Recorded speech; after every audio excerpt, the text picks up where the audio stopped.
Welcome to Vegan of Speech. I'm Fred Hunt. That's Ed Coley. That's Joe Kaufman. 2 episodes in a row. Joe Kaufman, it's great to see you. What's up, man? It is awesome to see you. Oh, we're going to talk about lots of controversial stuff today. Let's talk if you're about here, your Spongebob Sweatshirt sweater. Look, we're having fun. We're F is for fun. U is for uranium. Boom. I don't remember how the song goes. But the point of the story is, this is Vegan of Speech. We are going to talk about Iran today. We're going to talk about breaking news in Cleveland, Ohio. Do you guys want to talk about the Cleveland Browns? Yes, you do. The Cleveland Browns have effed it up again. Now, 1 year ago, they had a, I don't know what the word they used, but a director of operations, but he was a big picture guy. His name's Paul DePodesta. Okay, and Paul DePodesta said, we need to hire Kevin Stefanski of the Minnesota Vikings.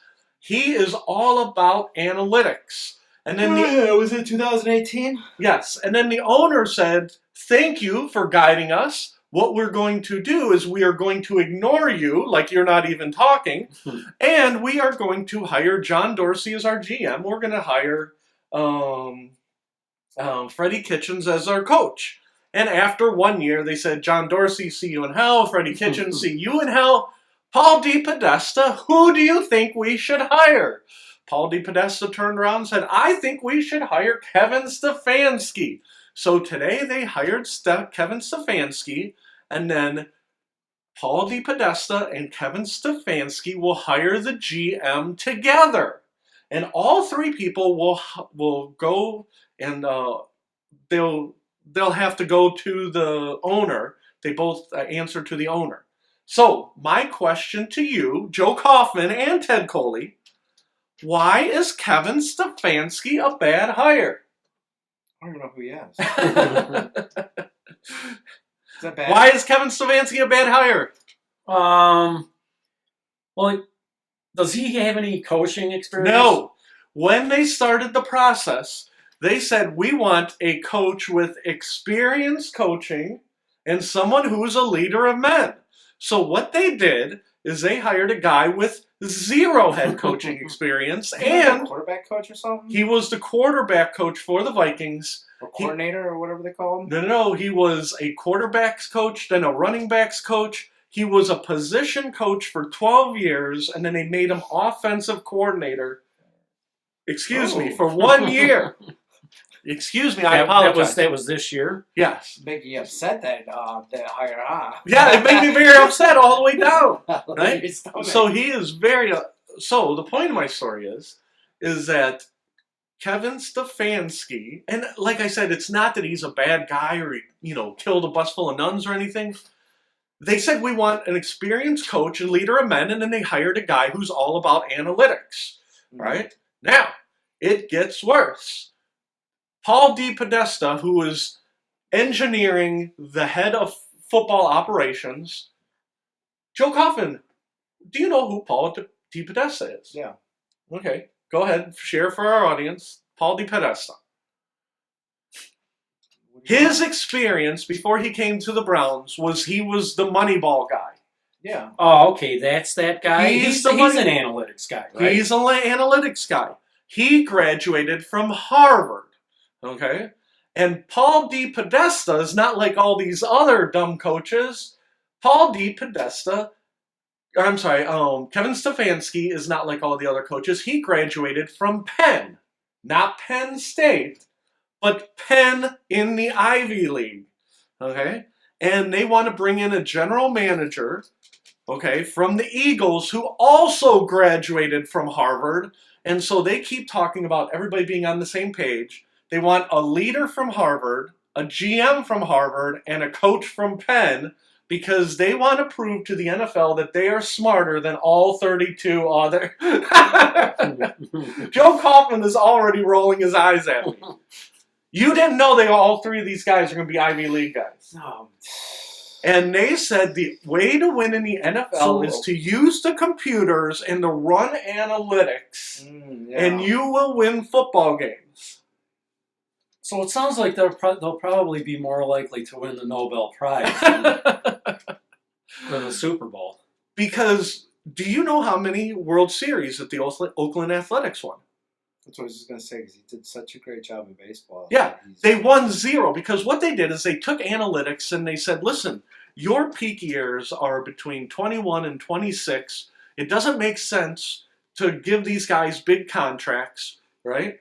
So you identify hot young talent, you accumulate hot talent, and then you're a good team. The problem is they don't know how to win when they're young, when they're 23, 24. They learn how to win, and then they go to the Yankees and win, or they go to the Astros and win, or they go to the LA Dodgers and win. They don't win with the A's. So what they're trying to do is turn the Browns into the Oakland Athletics. The good thing is that they're always good. The problem is they never win any playoff games. You see what I'm saying? Because they're always young, and you never keep anybody past the age of 26. It's like Logan's Run. You turn 28, there's the door. You know, for all we care, you could be dead. Okay? Now, I'm not saying that it's, in theory, if we went to the playoffs 6 years in a row, that would be good, right? Not really. We didn't win. Well, but that's the you whole made point. The playoffs, and you can lose the first game, and then you're out. So what do you do? That's what DePodesta is all about. Jadine is a coach that actually has been in the league for a long time. Because DePodesta advanced. Why do we gotta talk about the Browns? You just pissed me off. Advanced analytics says get to the playoffs, and then once you get to the playoffs, you have a 1 in 6 chance of getting to the Super Bowl. It's all math, right? It doesn't matter who the players are. Once you get to the playoffs, anything can happen. 1 in 6 chance. Same thing in baseball. Once you get to the playoffs, you have a 1 in. They keep changing the baseball playoffs, but at one time it was 1 in 5. To get to the World Series.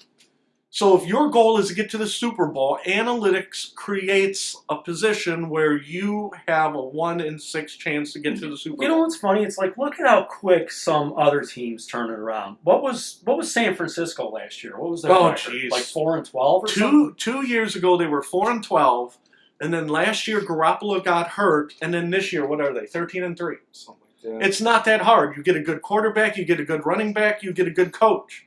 The Browns have turned it into, we need advanced analytics, we need to hire the smartest people, we're going to pay them more than anybody. Those stupid people who go to Ohio State and just win football games, we don't want Ohio State people. We want Ivy League people. And so that's why I think it's a bad hire. Why it is? Because nobody wants to come here. You can interview all the head coaches you want. Nobody wants to come to Cleveland. Who wants to coach the Browns? Did you want the guy from the Patriots? Yeah, I would have took him. You wouldn't? No, I would have. I thought they were going to hire him because he had coached before. He had been successful. He has like 5 Super Bowl rings as an offensive coordinator. It's Browns for you. Browns just love screwing shit up, right? Would you have taken Josh McDaniels? Yeah, probably. Did you want Mike McCarthy? I think he would have been better than this guy. I think so too. Would you have taken McCarthy? Yeah. So, you looking forward to next year coming up? No, because they're going to be 6 and 10 again. I don't think they're going to be that. And DePodesta also said in advanced analytics, you need to coach a little different because analytics said you should go for 4th down more than you don't. That one of the things analytics says, say it's 4th and 3. If you're on the other team's 40-yard line, analytics says you should go for it and not punt it into the corners. Well, and that's the thing. That's what they're talking about. When you get to the NFL, you are playing not to lose. You're playing Bill Belichick, milk the clock, blah, blah, blah. You're not playing to win. You're playing to squeeze the clock, right? Analytics says you should attack. If it's 4th and 3 on the 40, don't punt. Go for it at 4th and 3. You see what I'm saying? So it's a fundamental shift in the way you coach. Now, the reason that nobody does it is because nobody wants to do it for a year and then get fired. So what do you think's going to happen when we have 3 analytics guys, we go 5 and 11, and the coach is going for it on 4th and 3, 8 times out of 12. Haslam's going to come in and clean house. And we're going to be paid people for like the next 5 years, sit around, do nothing.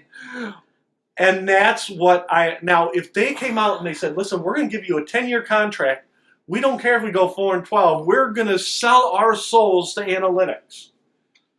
Now, if you don't mind me changing the subject slightly, we're going to change subject a little bit. Do either one of you follow the XFL? No. Are they still around? What do you mean? No. What happened is last year that league folded, but that was the AFL, correct? The XFL used to be like the wrestling league football. Yeah, that's coming back. Hey. You didn't know?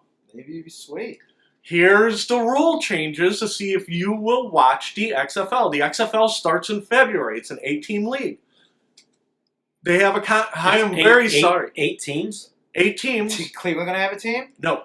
Oh, damn. I that could be my new football team, so the Browns. But here's what they're doing differently. They're saying that the NFL is no fun, right? Mm-hmm. The NFL is no fun. They want to bring back the fun on the field of play, of football. How do you do that? You change a bunch of rules. Letting the defensive players body slam the running back. They do not let you do that. The quarterback. First thing they did, and tell me if you guys are interested or not. No they points. eliminated the extra point. No extra points. Okay. So you can either go for a 1-point conversion, which is from the 2-yard line.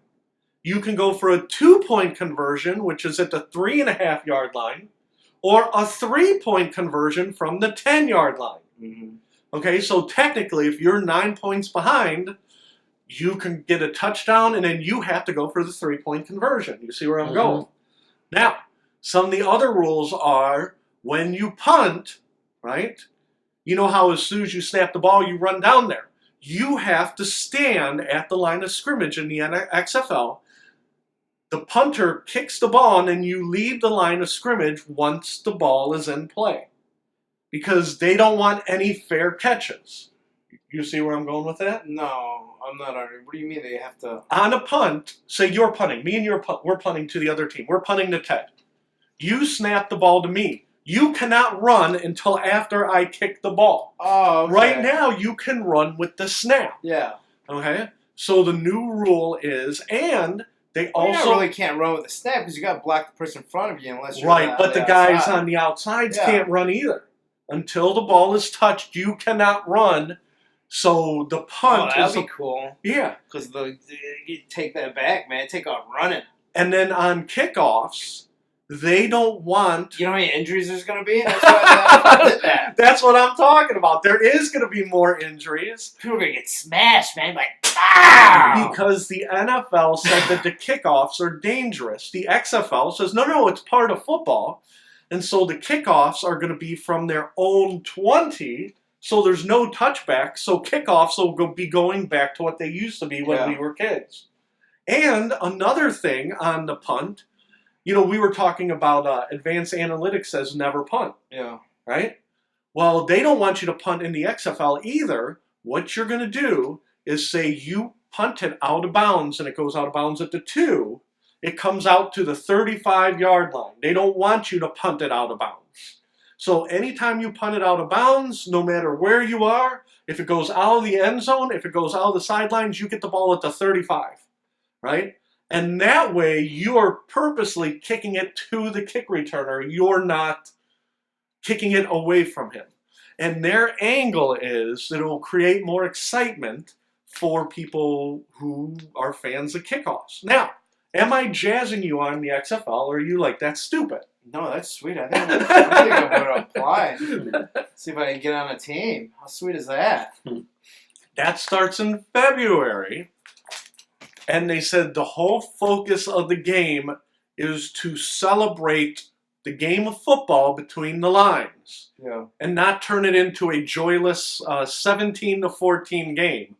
We should get on this early, man, and get some money and get a Cleveland team. Well, maybe we should. Because there's only 8 teams? Only 8 teams. And I remembered another rule, and then it fell right back out of my head. But the XFL they're all about action. But what was the other thing? Damn it. What was that other rule? I should have wrote it down. You could run and drop kick people? What? Metal spikes? I don't think you can drop kick people. But, no. And it's not, they said they don't want to be gimmicky like the Arena League. You know what I mean? They didn't want to put up nets. They wanted to focus on action on the field. But they also did not want to start in small markets like, Lincoln, Nebraska.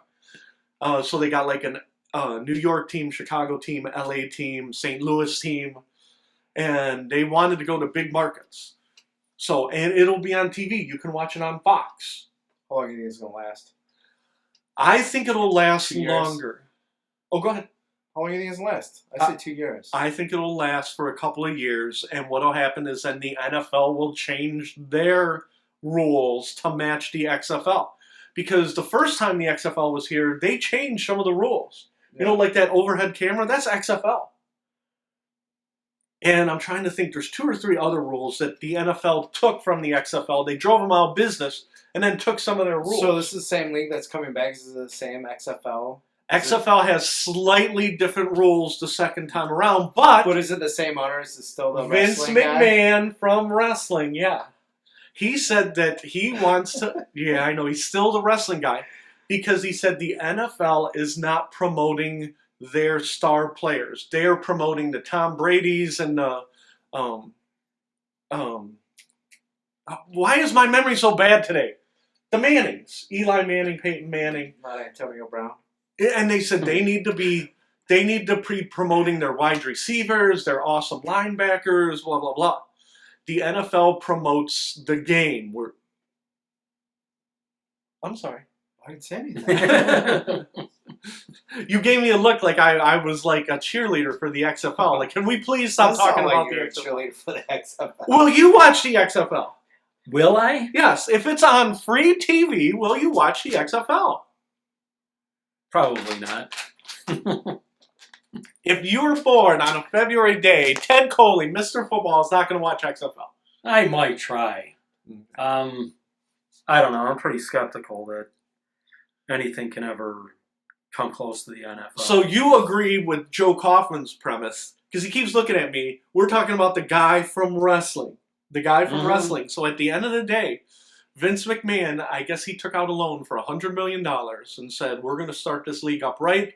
We're going to do 2 years. We're going to do research, see what the people want, blah, blah, blah. Will this be the first year for this league? This will be the first year, and it's going to be a spring league. Because weren't we talking about this like a year or 2 ago? Because we were talking about the AFL. Yeah, the AFL. See how long that lasted. Well, and that's the whole thing. Is the Canada League even still around? The Canadian CFL? League it's during the summer, and it is in markets that the NFL does not give a rat's ass about. There's 9 teams. Let's see if I can name them all. There's, I think, the Hamilton Tiger Cats. Would you watch Hamilton football? No. Saskatchewan. Oh yeah, I like Hamilton. Saskatchewan, Winnipeg, Toronto, Montreal, Ottawa. There are a bunch of teams the NFL doesn't give a rat's ass about. They will never expand into those markets. But what the XFL can do is the NFL is worth billions and billions of dollars. The AFL had the NFL's cooperation with certain logistical things, but at the end of the day, the AFL was owned by themselves. Their end game was to become so successful that the NFL would buy them, and then it would be NFL spring, NFL fall. Well, they failed too quickly. The XFL says, screw the NFL. They're our competitors, but they're on the other side of the calendar, and we're going to have a fun league, and they're going to have a crappy, grind the ball into the ground league. But where are they playing? All these big teams, all these teams in these big markets. Where are they going to play? I think Joe Schmo Stadium. I think they're going to play in college stadiums where they have 70,000 seats. Like if they had an Ohio team, they could rent Columbus, Buckeye Stadium. Finney Stadium. They would not rent Finney Stadium. That's where I think they'll be playing. When I was a kid, I watched soccer. I watched soccer in sorry about that. At Finney Stadium. It was the Cleveland Cobras pro soccer team. And I remember telling my parents, "Can we go back next year?" My parents rolled their eyes. I'm like, really? We They're got a like, kid "Oh." And luckily for that's into soccer. yeah, and luckily for my parents, the Cleveland Cobras folded because nobody wanted to. I remember it was There we empty. go. There's our name for our new Cleveland football team for the XFL, the Cleveland Cobras. So we can own the Cleveland Cobras football team, and you think we're gonna make some money on XFL? Yep. All right. Ted, you are not buying this. Neither one of you two are buying this. I feel like I'm selling something like, hey, listen, Eskimos, I got this new invention called ice water, and you're gonna love it. And you're gonna be like, oh, are you being serious that the XFL is really coming back? This is all a joke. No, it really is.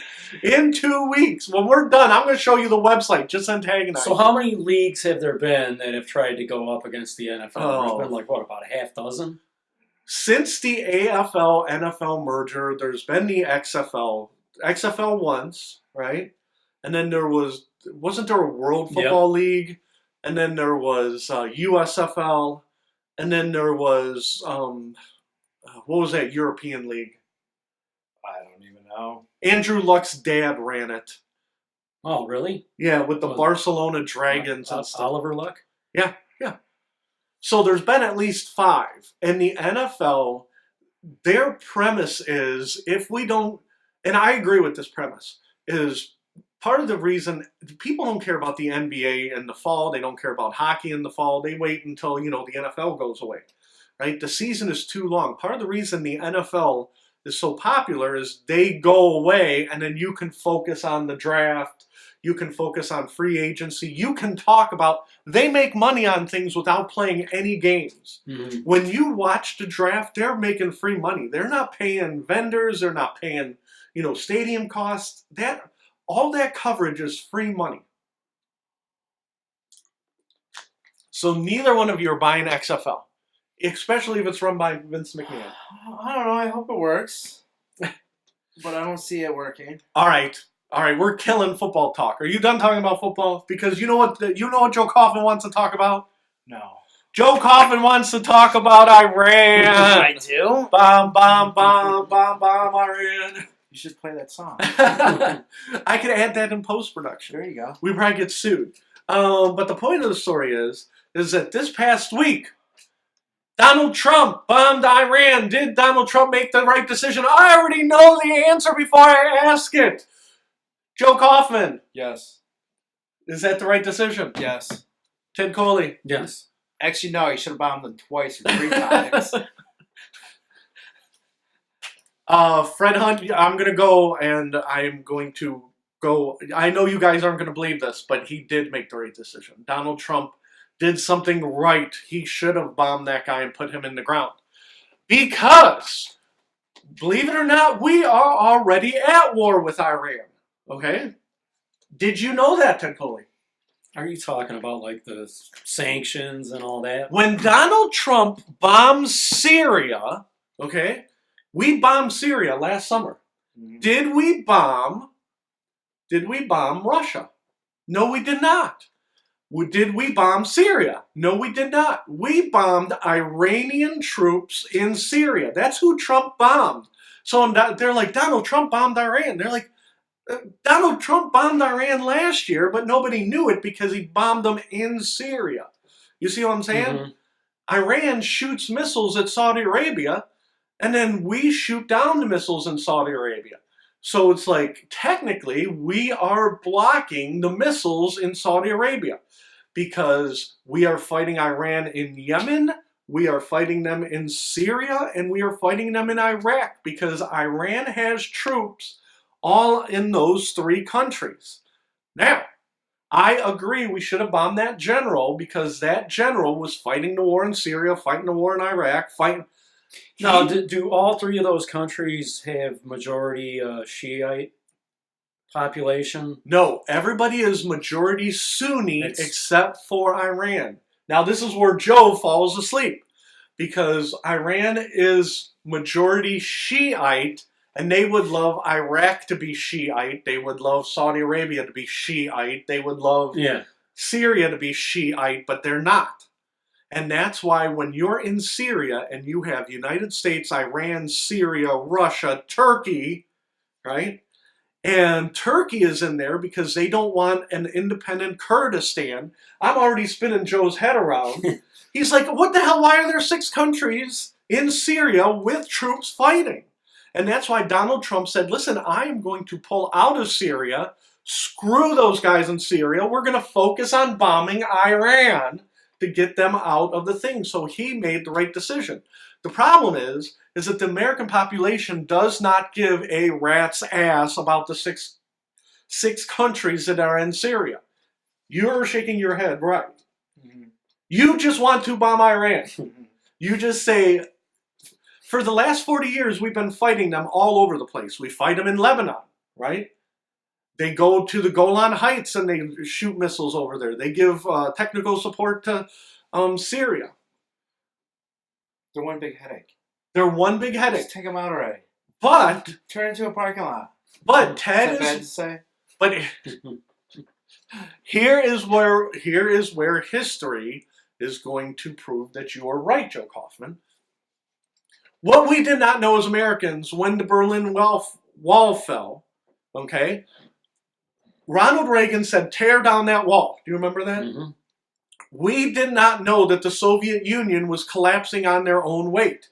And that there were people unhappy in Kazakhstan and Lithuania, in Ukraine, right? And we're talking about Ukraine. But we did not know that as citizens. Me, you, Joe Kaufman in his diaper, right? Because you would have been, I wasn't even born yet. You were like 2, okay? But we didn't know all this. So Reagan's like, so the Soviet Union, Reagan... Are you saying he didn't know that either? No, I'm saying he knew, but we didn't. So he's saying, tear down that wall. He's taking credit. The Soviet Union collapsed. We did not collapse them. Now, conservatives will say, oh, Ronald Reagan made them collapse with the will of his greatness. Okay? Donald Trump is doing the same exact thing here. He knows that if they don't attack Iraq or attack us, that the people are going to take the Ayatollahs and throw them in the river. Because they just want to fight. They want to fight somebody. And the Ayatollahs are like, we're not the enemy. You know who's the enemy? Joe Kaufman and Fred Hunt and the white people in America. They're terrible. Horrible. Now, after that. Well, and that's the whole point. Now, things changed this week when they shot down the Ukrainian airliner. Because all of a sudden, the people are like, well, the Americans didn't shoot down that airplane. Why did you shoot down the airplane? You see where I'm going with this? So now the people are mad, and the people want either democracy or a new leader. They don't want the Ayatollahs. Mm-hmm. Now, Trump is in the same position as Reagan. You need to put pressure on Iran to topple their own leaders. If we go into Iran, oh, we hate Americans, we hate you. If we bomb them here, there, everywhere, that's fine. As long as we don't interrupt their sovereignty. Now, does that make sense to you, Ted Coley? Yeah. Now, out of the 3 of us, I think Ted Coley's the biggest Trump supporter. Do you give Donald Trump credit for being that smart? Yeah, I do. Okay. See, that's where we differ. I do not. I think that this has been going on for 40 years, and this may be a tipping point, but I do not think that Trump is smart enough to do this on his own. I think he may have lucked into it, but it doesn't matter. Just like when the Berlin Wall fell, Ronald Reagan was in the early stages of Alzheimer's. It's a fact. Mm-hmm. He was. So you don't know whether he lucked into it or it was 8 years of strategy. I don't think Ronald Reagan had 8 years of strategy. You don't think they have guys around him that know this, though? I think that he does have people around him. But I don't think... Now... There's always somebody in the back telling him what to do. Oh, you're exactly right. So you're telling me, and this is where we can agree to disagree, but you could be right. You're saying a general's like, listen, all we got to do is bomb Iran. We pull out in Syria, we bomb them a few times in Iraq. Next thing you know, the government topples, and Trump sounds like, hey, I delegated you as head of the army, and you did a great job. Right? And then Trump takes the credit. We never know what your name is, whatever general it is. Joe Schmo. Yeah, Joe Schmo doesn't get credit. So you're telling me that you think that that's possible. Yeah. And you're telling me you think that's possible. Yeah. Okay. Well, no, I think that's great. But you don't. I don't. I think that Donald Trump he was just lucky. I think that Donald Trump is like, hey, I think that hey, there's that guy. He's in Iraq. The guy from Iran. Let's just bomb him. I think that guy, the guy that we bombed, and again, I forgot his name. I apologize. Soleimani. He said death to America, and 2 years ago, he said, you know what? You know who the great Satan is? Donald Trump is a great Satan. And I think Donald Trump's like, hey, the general told me that guy called me a great Satan. Hey, is that the same guy? And the general says, yes. Bomb that guy. Right? There was no strategy. You know how many people would be dead? Well, but that's my whole... But that's my whole point. That's my whole point. Donald Trump, they're impeaching him, and he is mad. He wants to kill somebody. Yeah, and he turns to his advisor. He goes, is it legal to kill Nancy Pelosi? And they go, no. Yeah, she needs to go. You like her? No, I don't. She's terrible. But at the end of the day, he cannot kill her. But I wouldn't be surprised if he says, listen, can we kill Nancy Pelosi? And they're like, no, it's against the Constitution. Well, can I impeach her back? And they're like, no, she's got to be voted out by her. Well, this job sucks. I can't fire her. I can't fire that guy. Who can I kill? Do you remember that guy in Iran? Maybe that's why he loves Russia so much, because Putin just does whatever he wants. Well, and that's where we're going. That's where I'm going with this. Joe Kaufman, we are in very dangerous territory. I have killed no one. People, what happens, Joe Kaufman, is that people in Russia, they are not healthy, and they don't take care of themselves, and then they drink too much vodka, and then they fall over bridges into the river, and then they die. And then people, they polish their guns, and then they accidentally shoot themselves in the head. I kill nobody. Nobody dies in Russia. They accidentally shoot themselves in the face, huh? Yeah. But Donald Trump wants to kill he wants to kill an enemy, and I'm telling you, and you know, we all know each other pretty good. You know, we're all friends, right? Let's pretend like the general is friends with Donald Trump, just like me and you are friends. Yeah. General goes, listen, you have been asking me for 2 years, who can I kill? And it'll be popular. You know who to kill? Kill this Iranian general. Donald Trump goes, thank you. Am I going to get in trouble for it? No, you're the president. Okay, boom. Like, I really think the conversation was that fast. I do not see any strategy in it. Now, Joe Kaufman, you could be right. There could be strategy in it. On your, like, the general has thought this out for 2 years. Because they're following him. They knew who he was meeting up with. They knew what he was doing. Right. So it had to be planned out. And don't get me wrong, I'm not saying that you're not right. I'm saying that Donald Trump did not. Hey, I got this great plan. I'm telling you, a general presented this plan. Yeah, I know what you're saying. And then Trump zoned out, and then he's like, that's the guy who said I was a Satan, just kill him. Right? And that's what I'm president for. In The Apprentice, I fire people, but I don't get to kill anybody. Dennis Rodman pisses me off. I can't kill him. Right? Brett Michaels pisses me off. I can't kill him. I'm sorry. You can see that, though? That'd be a lot better than firing them, no? Oh, yeah. He has his own fleet of drones. He's flying around. You're fired! But that's the whole thing. And you remember, and we are not... When we were kids, they used to talk about the future. The future. We're living in the future. Did you see the movie Ted Coley, Running Man? I saw some of it. The premise was with Richard Dawson. Yeah, Richard Dawson. Richard Dawson, Arnold Schwarzenegger. Arnold. The premise of they need a game show like that now. That would be sweet. And Trump should run that. He should be the game show. But that's where I'm going. Is that in the 80s or early 90s when they made that, it was a game show. We get to kill our political enemies, blah, blah, blah, right? So now, all it is the next level game show. Hey, we get to kill the guy in Iran, right? We hit the button. But the funny part is, the ironic part is that after Trump left The Apprentice because he got a job as the president, do you remember who was the leader of The Apprentice the year after Trump? No. It was Arnold. Was it? Yeah, so to me, it's very circular that Arnold took over The Apprentice, and now Arnold is doing the firing, and Donald Trump is really killing people like the fictional Running Man. You see the circular nature of it? I know, you're going way too far. You're pushing. You're pushing it now. The point of my story is that I agree with the bombing because you did not violate Iranian sovereignty. And at the end of the day, that Iranian general was where he did not belong. Now, so you're saying that Trump did the right thing, but for like the wrong reason? Yes, but because he had no clue what he was doing. I have no faith. Kill that guy. Let's kill him. Yeah, because he called me a name. But you guys could be right. You guys could be like, you could go home to your wife and say, you know what, Fred really has no faith in humanity. Right? No, not at all. I mean, how can you hate Trump? He's making America great again. Just like how we're making radio great again. Yeah, we're making radio great with our 3 viewers. I'm telling you. 3 viewers? Yeah, it's better than none. Well, that's true.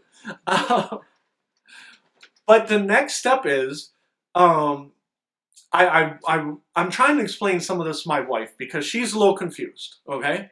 And she goes, and this is, you guys can help sort this out. She goes, I'm a little confused, okay? So what had happened is we bombed the general, Iranian general. And so you guys walk through it with me. And I said, yes. And she goes, well, I would be mad too if I was Iran and they bombed our general. I said, but he was in Iraq, he didn't belong there. And she goes, meeting up with people that he shouldn't be meeting up with. Right. But she goes, but I'm confused. So technically we bombed Iraq. I said, well, technically, yeah. And she goes, and then we didn't really bomb Iraq. We bombed somebody that was in Iraq. But the thing is, we're violating Iraq's sovereignty. Okay? Now, Iran then said, well, screw you, America. Right? And they sent, 18 missiles to the Iraqi base. Yeah, but that was all...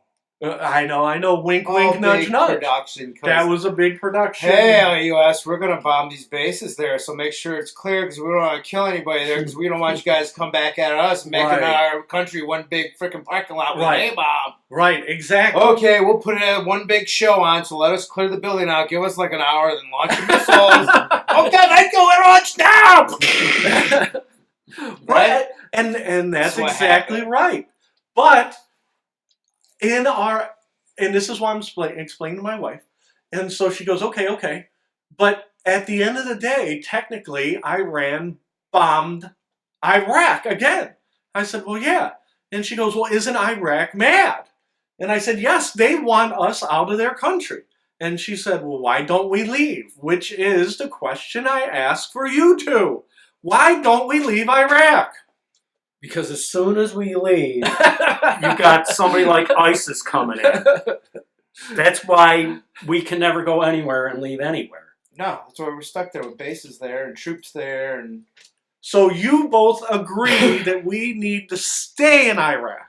Yeah, we got to. No, I should not say that.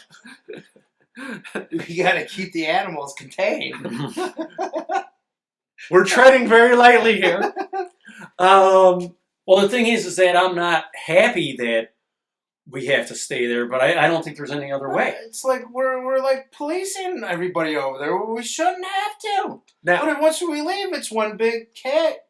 Yeah, because look at what happened the last time we left there. That ISIS rolled in 6 months later. We need help. Can you come back, please?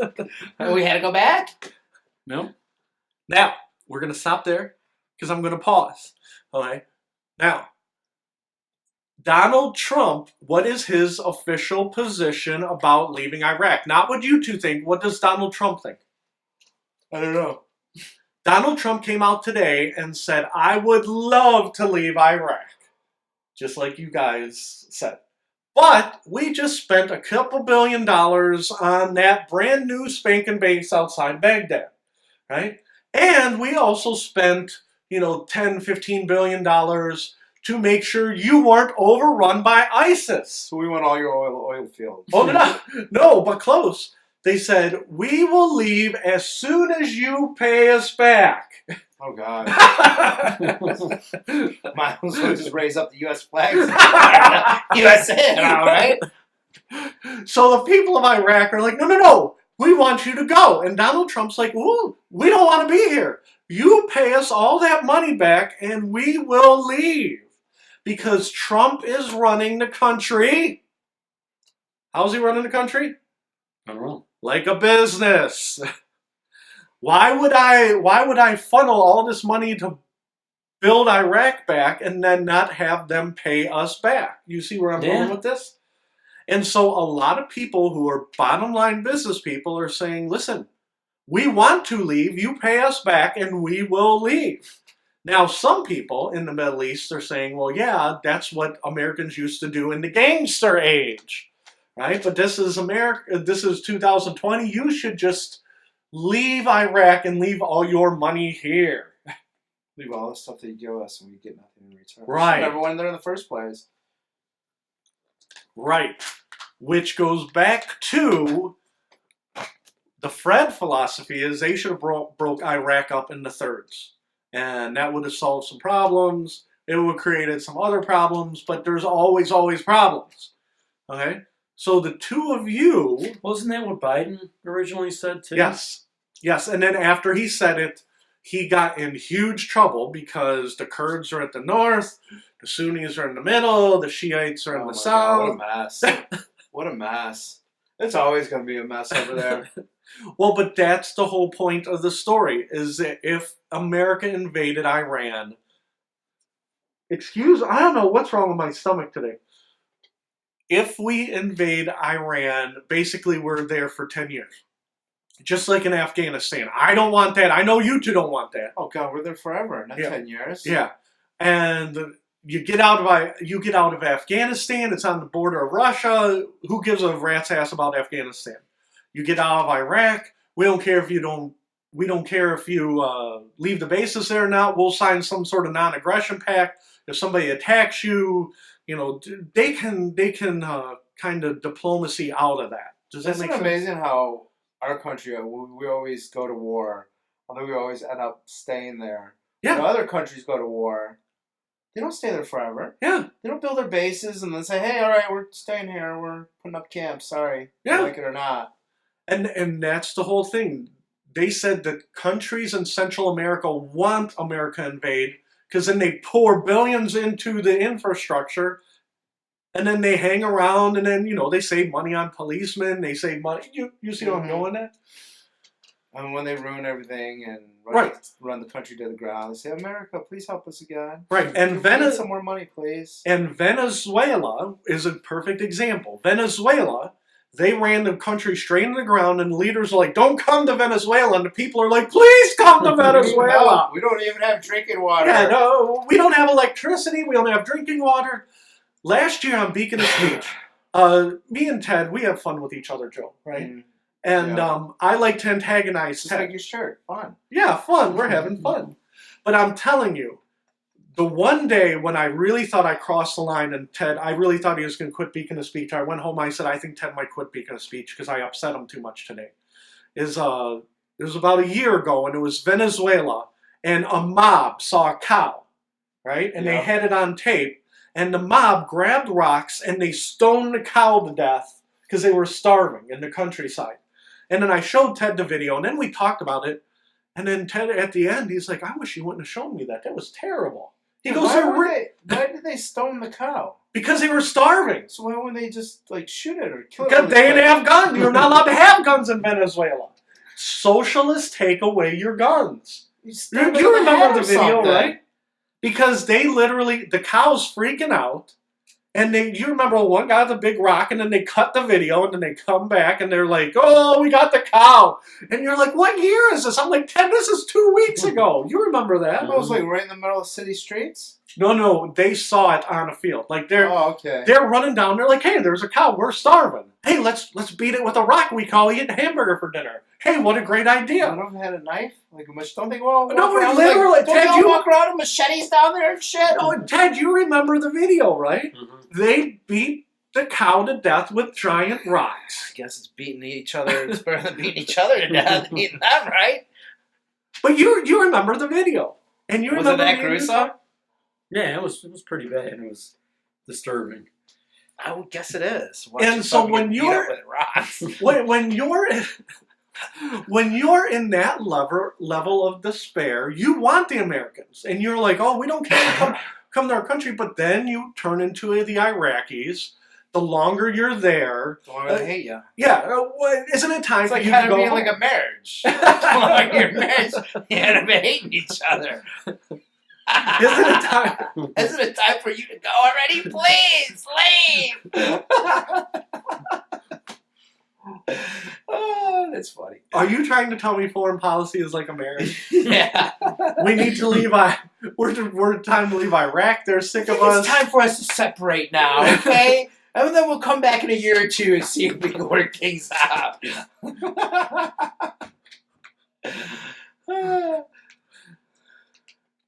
Ted, I'm sorry, I can't get past the marriage thing.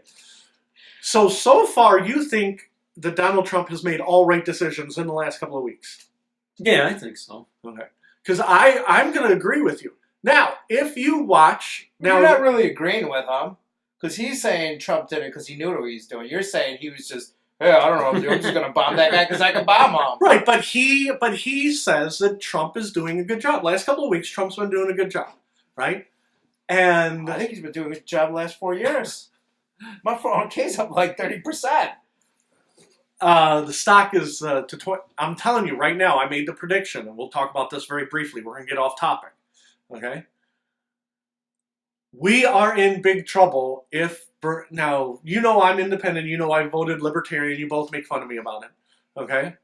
But let's just say that it's Trump versus Bernie Sanders, okay, in the general election. And let's say that Bernie Sanders hoodwinks the American people and he's the new president, okay? I do not like Bernie Sanders. I like him even less than Donald Trump. You know what's going to happen in about 3 effing seconds once Bernie Sanders is president? The stock market's going to go from 29,000 to about 18,000. And next thing you know, we're in a recession and people are talking about Venezuela. And Bernie Sanders is like, the only way to fix this is tax the rich. Next thing you know, we're all living in Canada. Okay? Now, I don't know if you can afford to move to Canada. I don't know if you guys can afford to move to Canada. I got to write something down before I forget. But do you agree that you both are voting for Trump again, right? If it's between him and Bernie Sanders? Oh, no, it doesn't matter who he's running against. Is there anybody you would vote for that's not Trump? Would you vote for Elizabeth Warren? No. Would you vote for Mayor Pete? No. Would you vote for Tulsi Gabbard? No. Would you? And you already said no to Biden. Who's the other front runners? Well, there's Bernie Sanders. There's Definitely no. Would you vote for any of them, Ted Coley? No. You wouldn't even vote for moderate Joe Biden? No. And Alexandria Ocasio-Cortez, or whatever the hell her name is, she said this week that she cannot believe that Joe Biden is in the same party as her. Right? Which goes back to, in the center of the country, you got one half on the right, which is Trump, and one half on the left, which is Biden, right? And then on the far left is AOC, okay? And that's what you got over there, is you got a bunch of socialists like Warren and Sanders and AOC.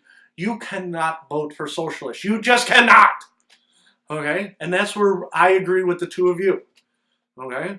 Now, what I disagree with is you already know that I'm not a Trump fan, and other people probably would not have bombed Iran.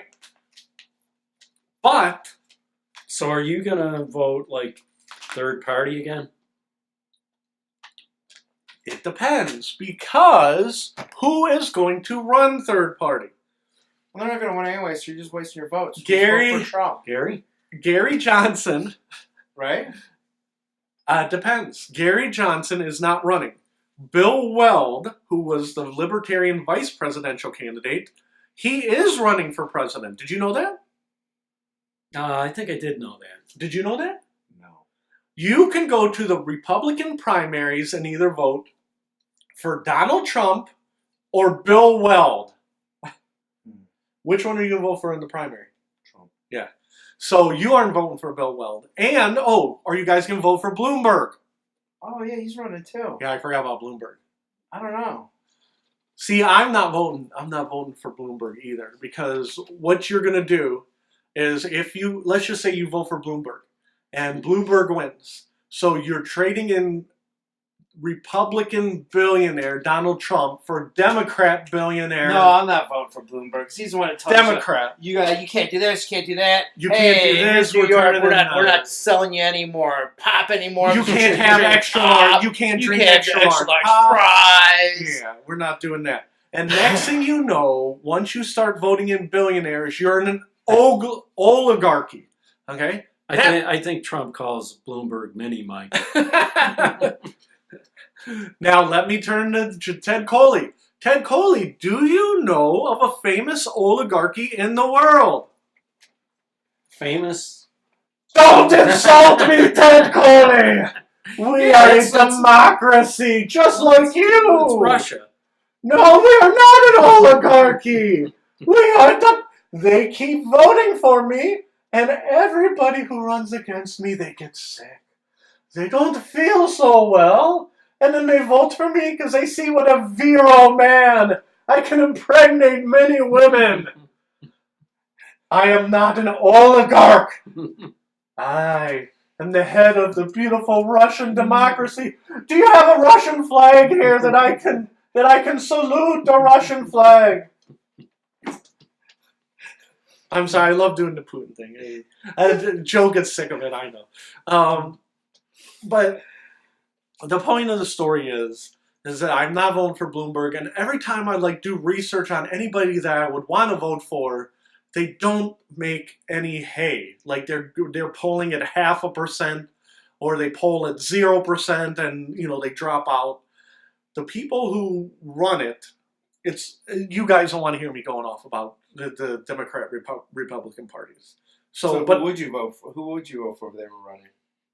I might vote for Biden, depending on how things shake out. Yeah. But I don't know, because Biden, if you listen to him talk, if you listen to me talk, you're like blah blah blah blah blah blah, right? But sometimes when you listen to Biden talk, he's like, I was walking down the street one day, and then you know what I saw? I saw a unicorn, and then we passed that bill, and then after we passed the bill, we were all talking about it, and we're eating ice cream, and then next thing you know, we're talking about Vietnam conflict, and you're like, what the hell did he just say? He's not stringing sentences together. Okay, now he is and I'm gonna pick on Obama. I think that Joe Biden will be like Obama, where you're reading from the teleprompter.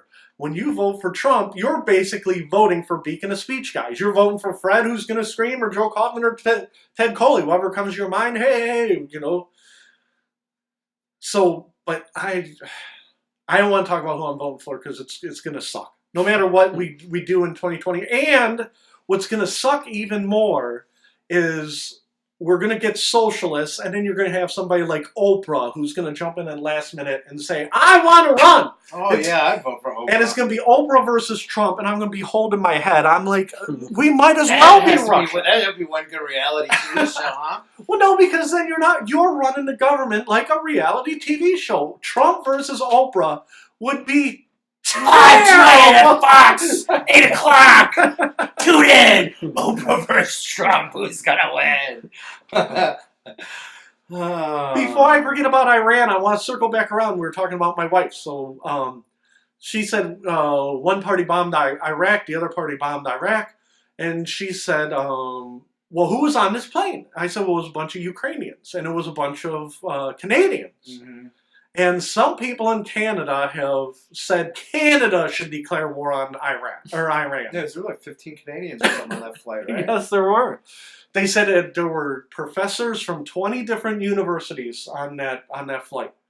And they said it was, Ukraine and somewhere else too, right? Yeah, Russia in or Ukraine. something? But when people said Canada declaring war on Iran, people, instead of like being worried, they're like, What, you don't think Canadian?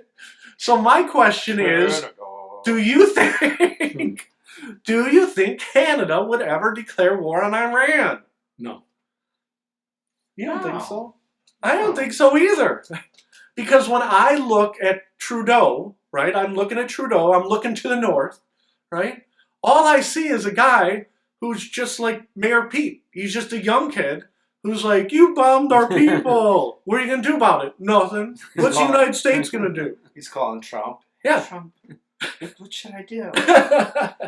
And I'm telling you, you are right. And then even, let's just say that Trump did declare war on Iran, which he didn't do, right? But say he did, I'm not even sure Canada would declare war to support America Right. if we did it. You see what I'm getting at? Because I think that Trudeau is two-faced.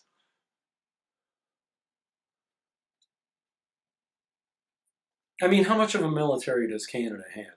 Oh, well, that's the whole thing. I don't think they have much of a thing. And how are they going to get to Iran to bomb them anyhow?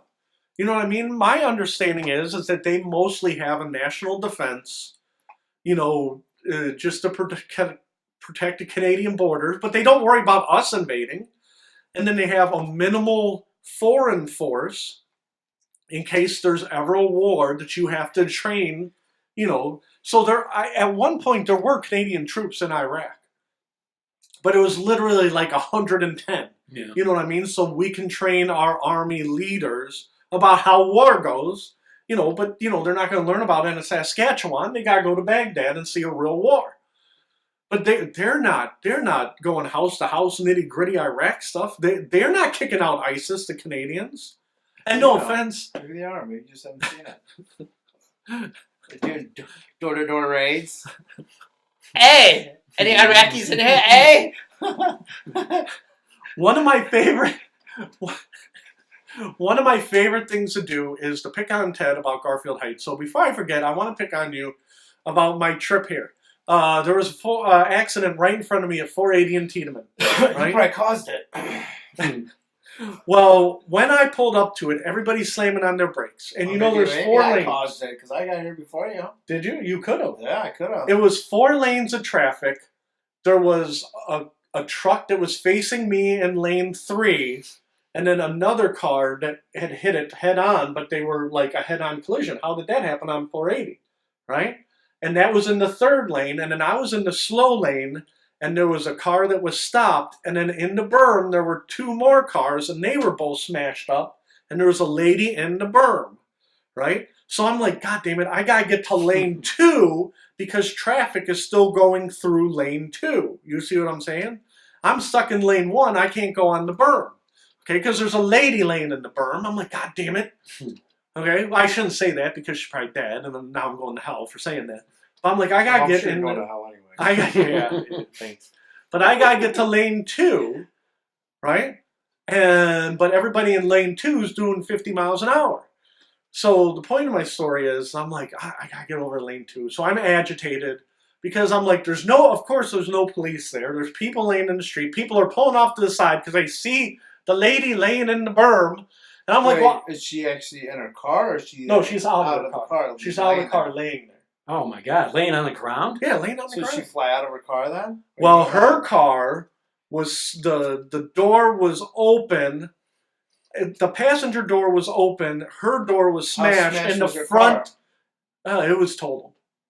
So I don't know if she crawled out or if she got ejected through the side door, right? Because it's right where the Key Bank building is. You didn't stop, huh? No, I kept I going. gotta go. I got Beacon of Speech. I got Beacon of Speech, goddamn. I got Joe Coffin waiting. We gotta get to start. Joe Coffin does not come to Beacon of... No, because... Here's the thing. They had already had numerous people pull over to the side, and they ran over. And again, I did not see it. but I saw at least 3 people standing around the lady in the berm, and then there were 2 people working on her. Jeez. Right? Oh, so the paramedics were there already? No, they were in street clothes. They could have been wearing the fun sweatshirt. What do you mean working on her? They were like, "Hey, are you okay?" They were like so they kneeling were, down like, over. CPR, or, like, If they were doing CPR, CPR, I did not see it. I just saw them kneeling down. But I saw a bunch of looky-loos pulling out of their, and I'm like, you know what? Did anybody else on their phone? Yeah, I don't know crap about crap. I'm going to keep moving. The best way for me to help out is not helping out. Okay? That's my motto. Yeah, I learned that at Iron Mountain. I learned that the hard way. So Anytime you get screwed over, like, I'm not helping out anymore. Screw this. Yeah. I get nothing out of it but a headache. So I pull off the highway. What's that street that I take when I get off of 480?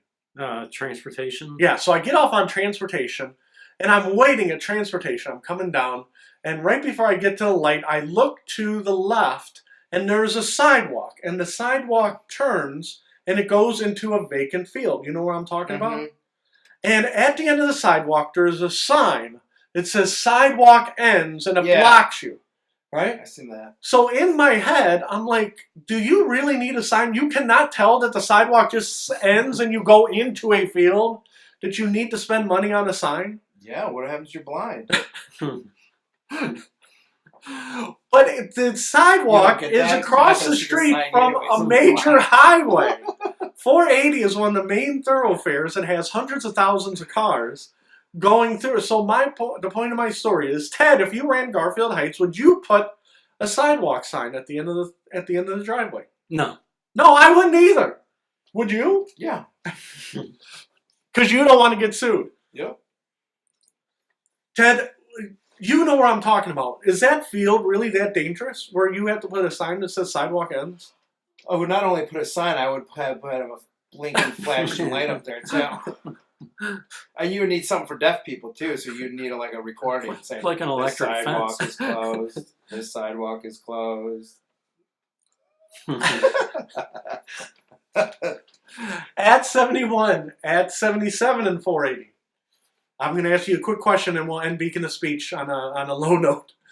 On 480 and 77, there's a brand new golf dome. Wait. First of all, though, you said you were going to make fun of him about Garfield Heights, so what do you make fun about the sign? Yeah, about What was that?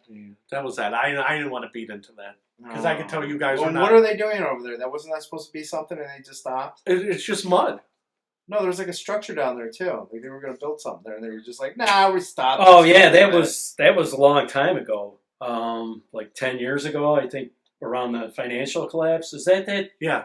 Yeah. Yeah, and then they bulldozed it and made it mud. Sweet.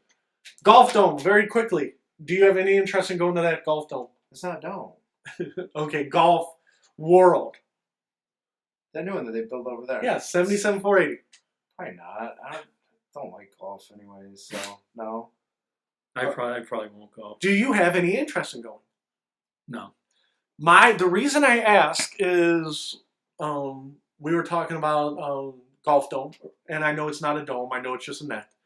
But it was on Channel 8 News, and then I turned to Channel 19 and it was on Channel 19 News. And then I turned on Channel 5 and it was on Channel 5 News. And then I went on Cleveland.com and it was on Cleveland.com live stream. So it's getting pretty popular, huh?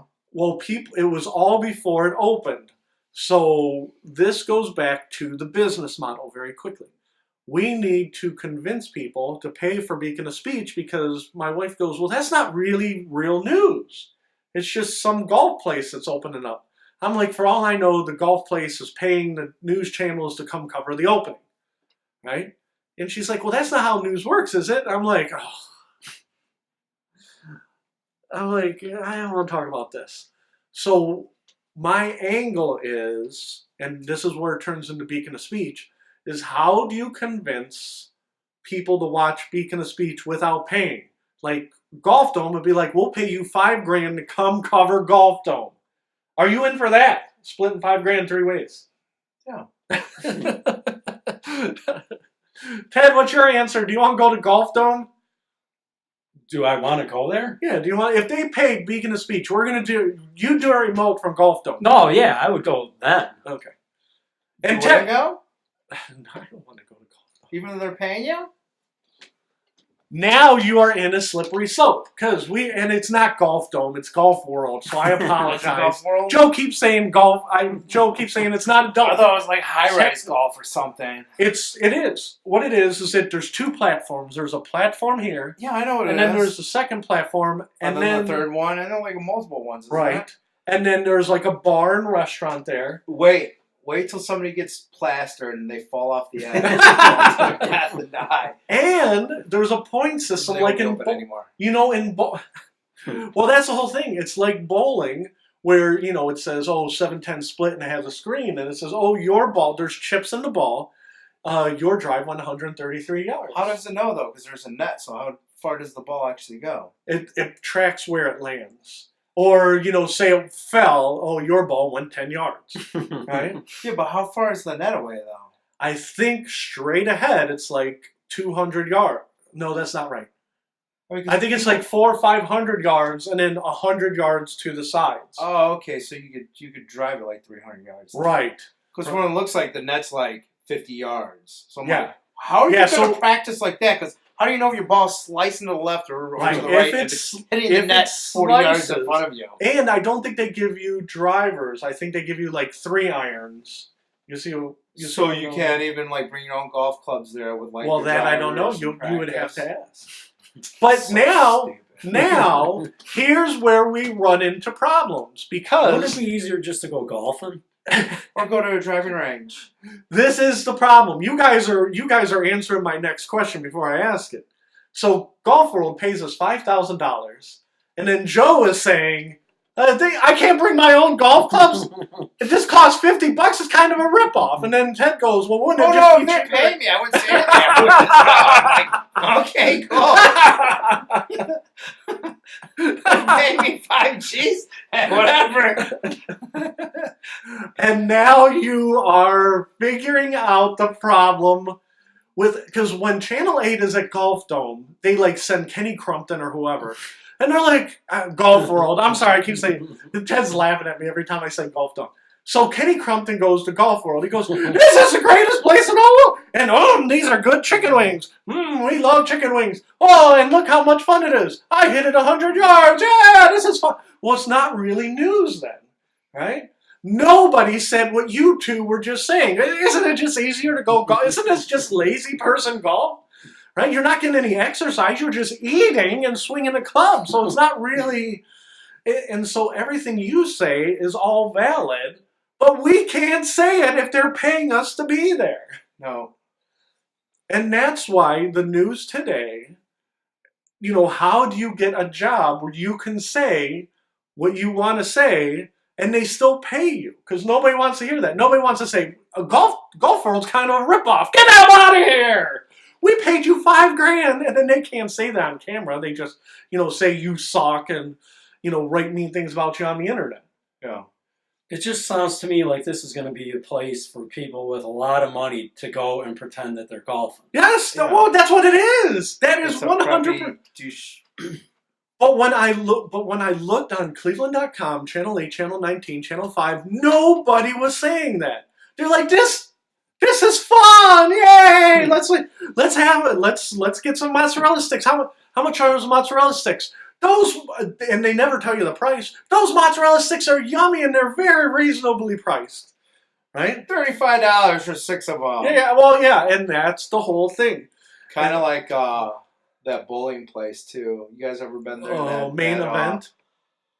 Is it main event? Corner Alley or whatever it's called. Oh, Corner Alley, yeah. They built one out in Euclid. Me and my wife went there. Uh-huh. Oh my God, it was the most expensive bowling ever.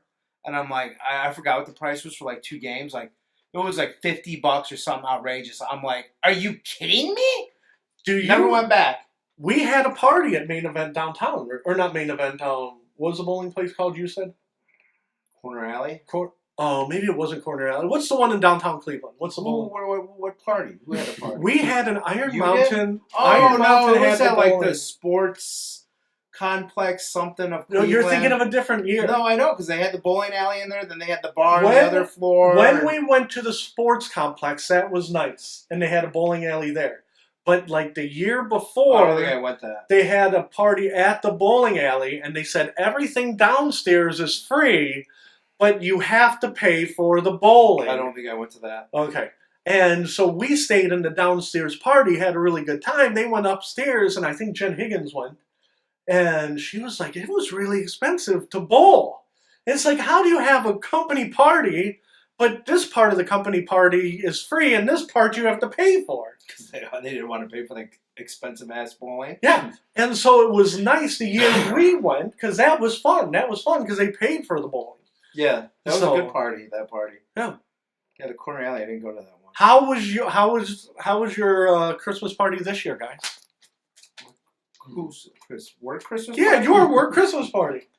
I don't think we had one. Did we have one? No. I think we just had like a turkey, or did we even have a turkey or a ham?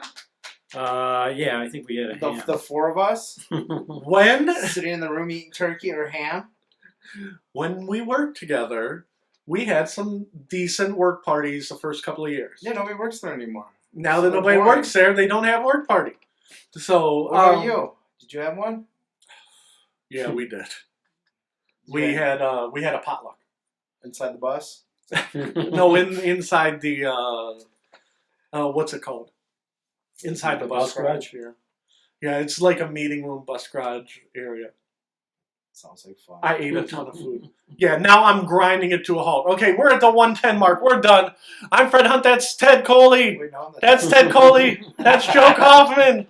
We're Beacon of Speech. You guys have a great night.